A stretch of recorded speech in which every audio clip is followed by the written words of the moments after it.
Assalamualaikum warahmatullahi wabarakatuh.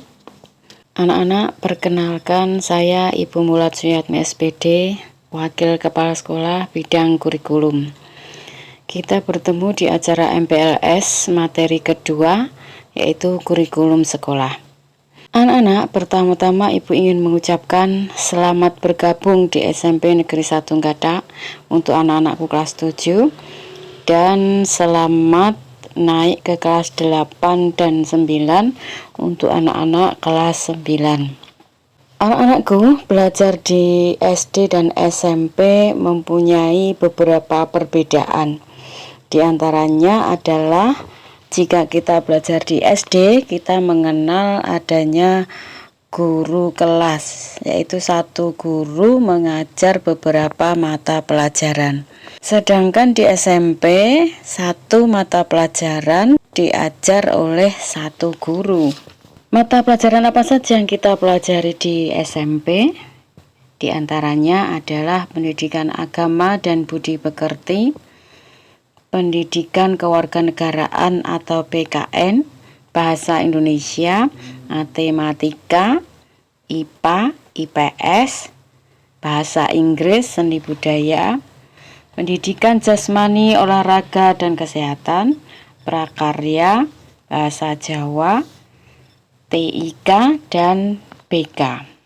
Pada kegiatan belajar mengajar atau KBM di SMP kita, itu mengenal sistem semester. Seminggu kita akan belajar 42 jam pelajaran untuk 11 mata pelajaran ditambah BK dan TIK. Sehari kita belajar 5-8 jam pelajaran. Sehari kita akan istirahat 2 kali dan pada sore hari kita akan mengikuti kegiatan ekstrakurikuler. Anak-anakku, di akhir semester kalian biasanya akan menerima buku laporan hasil belajar atau kalian menyebutnya rapot. Di dalam buku rapot itu ada pelengkap rapot, ada nilai, dan ada pendukung nilai.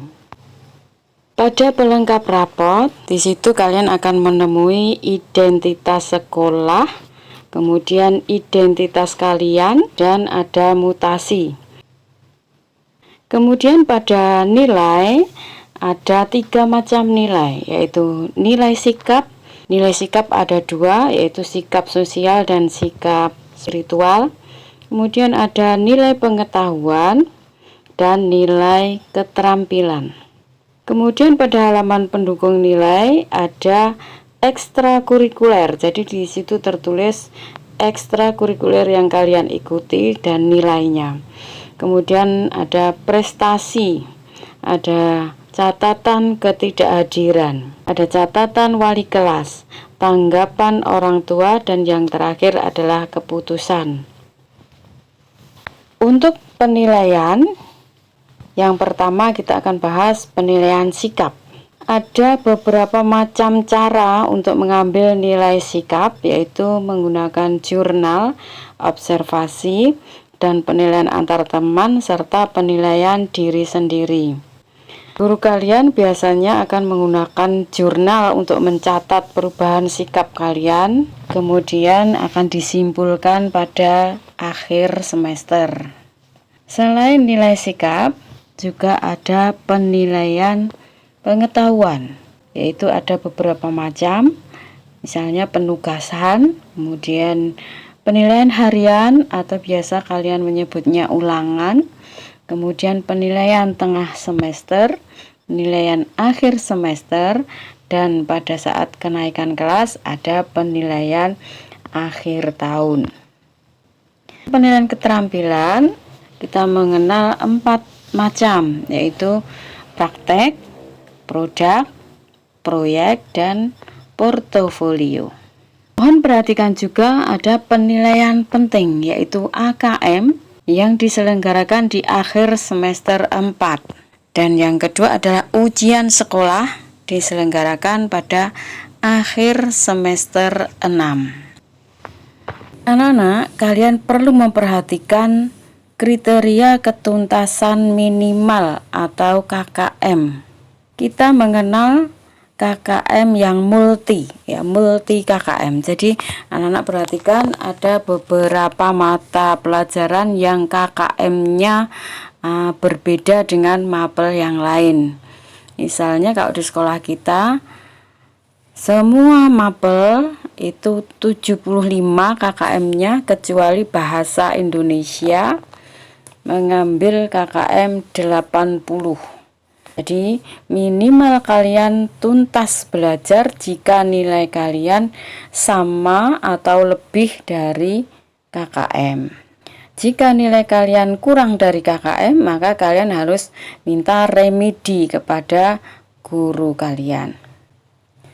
Untuk mendukung belajar mengajar, di sekolah menyediakan beberapa fasilitas dan sarana, yaitu ada laboratorium IPA, laboratorium TIK, ada perpustakaan, ada musola, ruang BK, ruang UKS atau PMR, kemudian ada koperasi siswa, ada peralatan ekstrakurikuler. Kita mempunyai banyak sekali peralatan ekskul, yaitu drum band, rebana, pramuka, olahraga, dan pecinta lingkungan.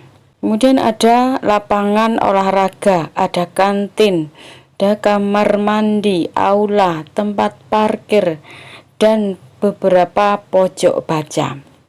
Kalian semua bisa menggunakan semua fasilitas itu, terutama pada saat diadakan PTM. Untuk sekarang, karena kita belajarnya daring atau online, maka mungkin kita belum bisa secara maksimal memanfaatkan fasilitas itu. Kemudian ada organisasi-organisasi yang ada di sekolah kita, yaitu ada OSIS, Pramuka, Pionir, PMR, kemudian PKS, dan juga paduan suara. Semua organisasi ini akan berjalan maksimal pada saat kita melaksanakan PTM. Tapi pada saat sekarang karena kita belajar online, maka yang bisa kalian ikuti adalah kegiatan pramuka. Itu pun secara online. Anak-anakku, di masa pandemi ini kita melakukan pembelajaran jarak jauh atau sering kita menyingkatnya menjadi PJJ. Pada masa pembelajaran jarak jauh ini, sehari kita belajar 2 mata pelajaran. Untuk satu mata pelajaran selama 90 menit atau 2 jam pelajaran. Di antaranya ada istirahat 30 menit. Dalam seminggu ada 13 jam pelajaran. Setiap hari pelajaran dimulai pada jam 7.30 dan berakhir pada jam 11. Kecuali pada hari Senin, karena ada 3 mata pelajaran, maka akan berakhir pada jam 13. Presensi biasanya akan di-share oleh wali kelasmu pada jam 7. Jadi jam 7 kalian harus sudah bangun dan mengisi presensi.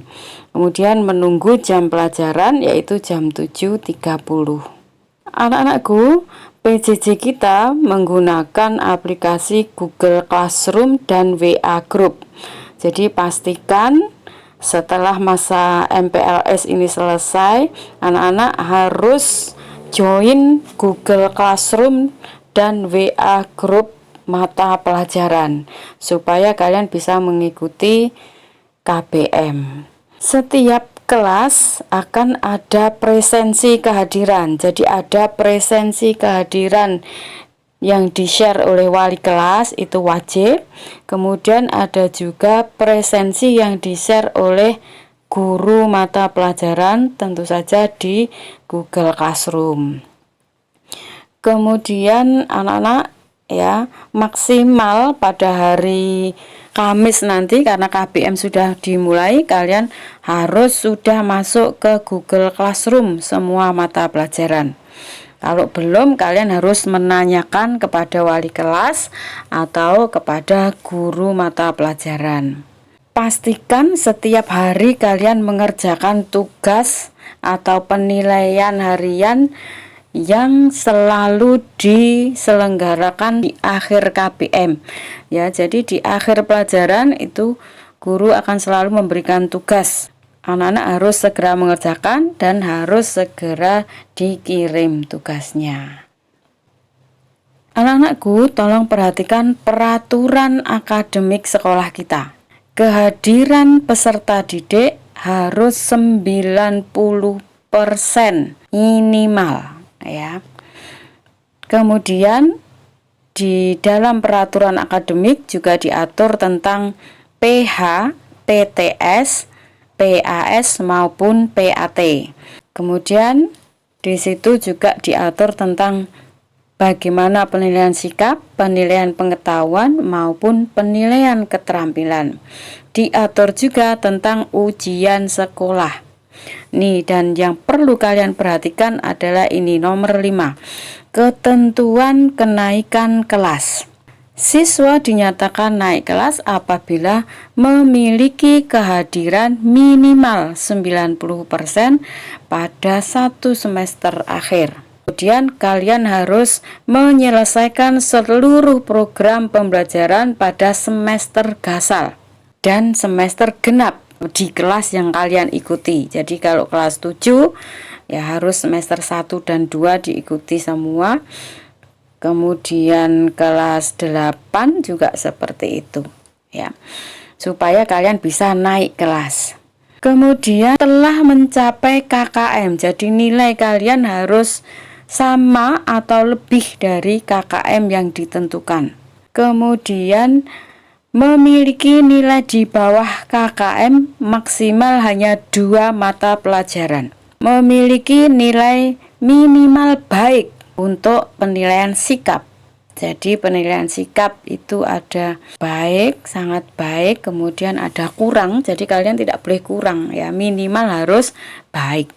Kemudian nilai ekstrakurikuler pendidikan kepramukaan harus baik supaya kalian bisa naik kelas. Yang keenam adalah ketentuan kelulusan. Nah, ini tentu saja bagi anak-anakku kelas 9, ya. Kelulusan ditetapkan dalam rapat dewan guru. Peserta didik dinyatakan lulus setelah memenuhi kriteria berikut, yaitu menyelesaikan seluruh program pembelajaran dari kelas 7 sampai kelas 9, memperoleh nilai minimal baik pada penilaian akhir untuk nilai sikap spiritual dan sikap sosial.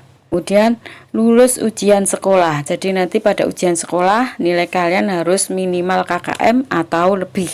Kemudian yang terakhir adalah memiliki kehadiran minimal 90%. Setelah kalian memenuhi kriteria itu, maka kalian akan dinyatakan lulus. Setelah memperhatikan penjelasan Ibu tadi, Ibu mempunyai 5 pertanyaan yang harus kalian jawab, ya. Yang pertama, jika kalian tidak mengikuti PAT atau penilaian akhir tahun, kira-kira bagaimana nilai rapor kalian? Silakan tulis jawabanmu. Nomor 2, jika ada 3 mata pelajaran yang nilainya kurang dari KKM di raport, apakah kalian akan naik kelas? Dan yang nomor 3, jika nilai sikap kalian C, apakah kalian akan naik kelas? Nilai C itu berarti kurang, ya. Kemudian yang keempat, kapan peserta didik mengikuti AKM? Yang terakhir, menurutmu lebih menyenangkan PJJ atau tatap muka? Nah, silakan dijelaskan. Anak-anakku, tulislah jawabanmu di kertas dan kumpulkan kepada wali kelas ketika kalian datang ke sekolah untuk meminjam buku pelajaran dari perpustakaan sekolah. Nah, nanti jadwal untuk meminjam buku pelajaran dari perpustakaan sekolah akan di-share melalui WA grup kelas kalian. Baiklah, Ibu akhiri sampai sekian dulu. Akhirul kalam, wassalamualaikum warahmatullahi wabarakatuh.